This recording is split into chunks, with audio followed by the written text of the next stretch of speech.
All right, I am here in the heart of America, Kansas City, broadcasting live and heard on the Journeys with Rebecca Radio Network and all of my great affiliates. Anyway, welcome to the Saturday Night Live show. And back with us for the latest and the last of the altar reports, at least for a while, is Clif, and that's halfpasthuman.com. Now, the reports in this last set are sure to be disturbing, but also helpful in the information that they contain, and also what Clif will be sharing with us tonight.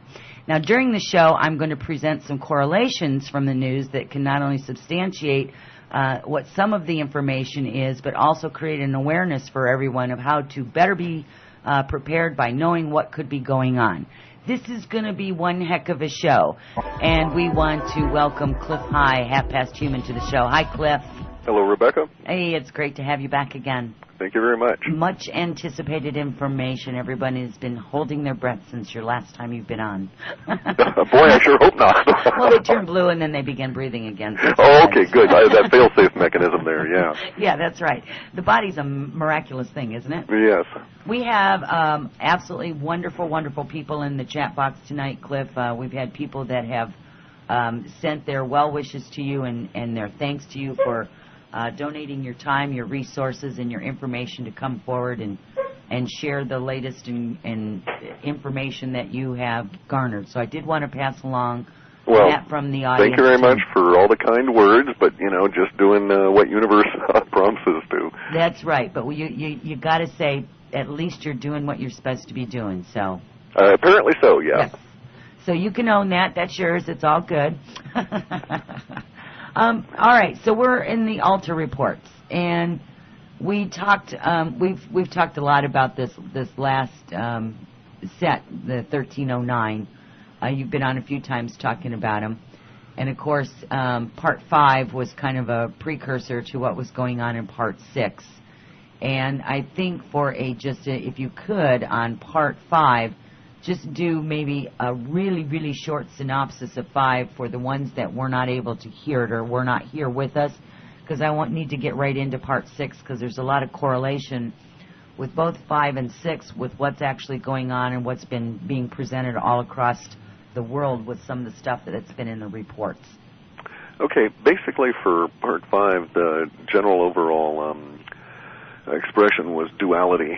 We found that, for instance, in the Terra entity, we have duality expressing in the form of oscillations of weather, where the expectation for anybody north of the equator over the course of what we're going to laughingly call spring and summer is going to be a few days good weather, a few days bad weather, a few more days good weather, and so on, in a pattern that will become rather monotonous and will lead towards the expression of the word undeniable, in the sense that it'll be undeniable that some rather profound changes are underway on the planet itself.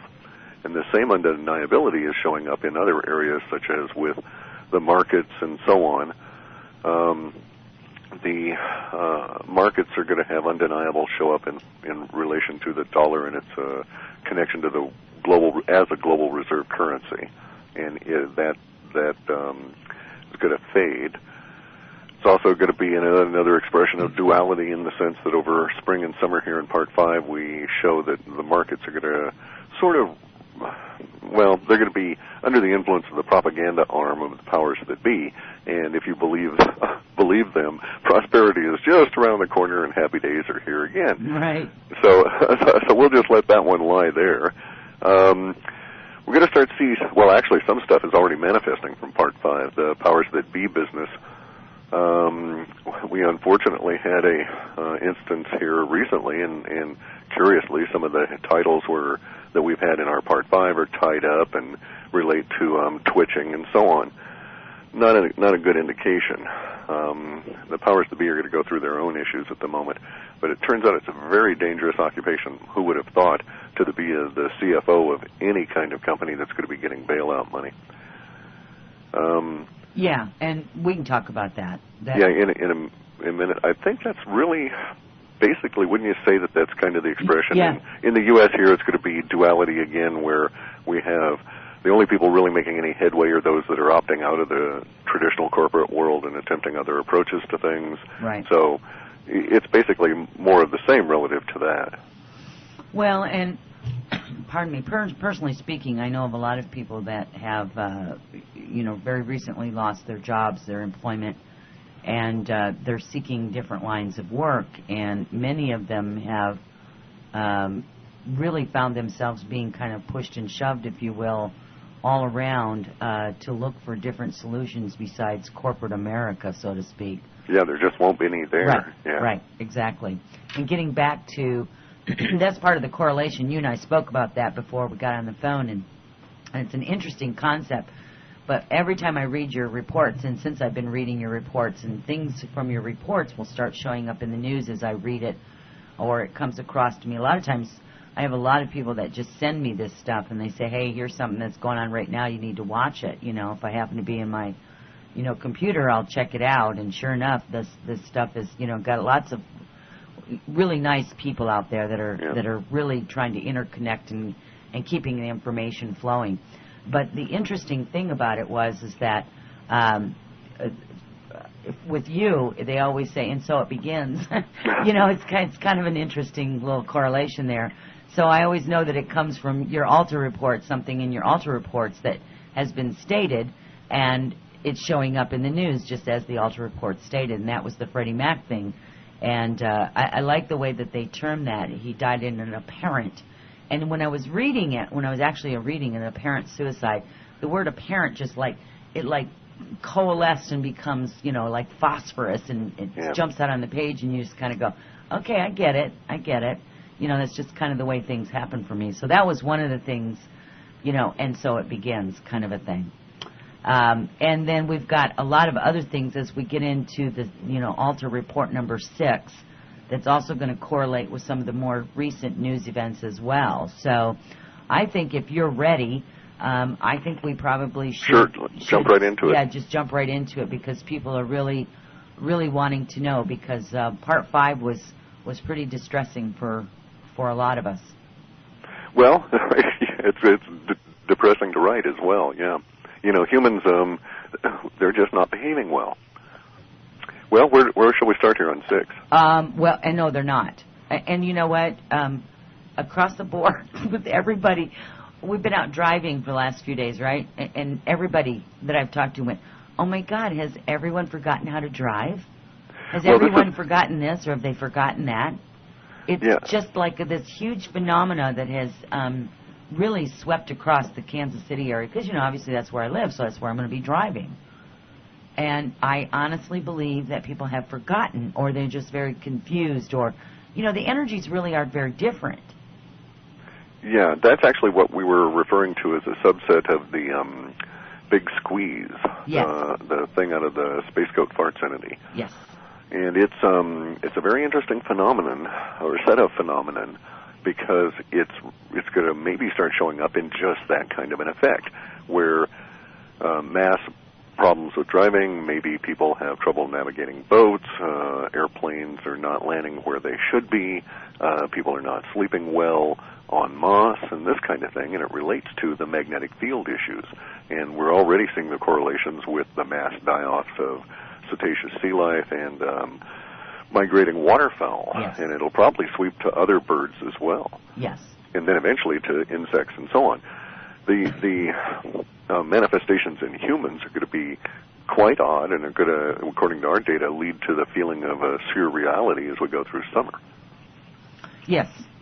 And I've actually been doing some science research on some of this stuff. I was telling you about science research from different, different venues, and they're talking about all of these same things that, that you've already stated in your Alta reports, and, the scientific evidence is there also to back up the data from the report. So that's also really interesting.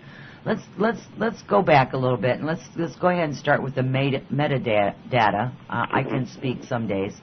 The metadata, which is at the very beginning, and kind of go through that just a little bit, and then we'll get into some more of the heavier aspects. Not that isn't.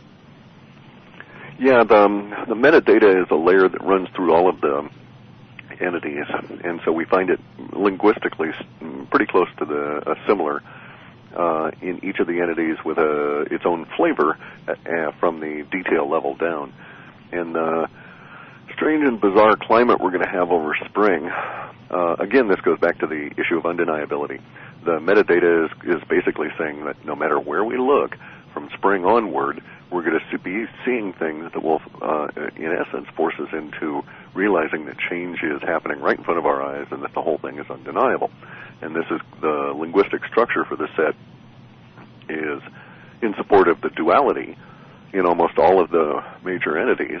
And we get into the situation where, for instance, the oscillation, while our summer of hell is not necessarily going to be extremely hot for everybody, I am willing to bet that in the bands of, quote, good weather, it'll be exceptionally hot. Skin burning, better watch out or you get a sunburn in 2 seconds kind of hot, followed by radical change back to, something far less than seasonal for a few days. Right. And this level of oscillation we'll start seeing, and if you really want to look for it, you'll start seeing it in all different kinds of areas. So, for instance, you'll see duality express itself within the government and how they deal with the UFO and contact issues and how they're dealing with the money issues while they're trying to prop up a system that is essentially dead, keeping it going, and at the same time reacting to the fact that it's dead by chopping off limbs of what they used to do. Well, let's talk about the money situation for just a minute. Sure. And we do know that it's like beating a dead horse. Right. This bailout and all that. It's just... Right. You cannot capitalize anything with debt. Capital and debt are not the same thing. No, they're not. And they don't really work very well together. And last time you were on, we were talking about the 70-year cycle. It's worn its way out. And my feeling is the reason why all this is going on is because they still don't know what they're going to do, so they're trying to get something else in place so that when the dollar does fall, that there's something to replace it with, some other structure or, big. Well, initially, campaign. Globally, it was intended to be the euro, right, with its 15% backing by gold. But since they've run into problems with people getting together to say, no, we're not going to sign that stupid constitution you cooked up here, right, they've had issues with the euro. So, yeah, but I do understand what you're saying. By default, we'll probably end up with something close to silver or gold in a pure form. Well, and we've been on different monetary systems in the past, and they need to go back to really what works. And, the paper dollar has never really worked, not in the sense of the way that it's been structured by the powers that be. So. Correct, yeah. Now, let's skip forward to the next one, which is the Global POP, Tactics Strategic Withdrawal PAC. Let's talk a bit about that. Okay, the Global Populace entity is kind of interesting because it's running ahead of similar trends that are also showing up in the Pop USA entity. And the Global Pop entity, for instance, shows that we're going to have a populace in Europe essentially wake up and realize that they're not being well served by the powers that be, nor the agencies of the powers that be, and that will express itself in some real anger against the press. Because they're going to be, lied to by corporate media kind of things. So we're actually going to start seeing, initially in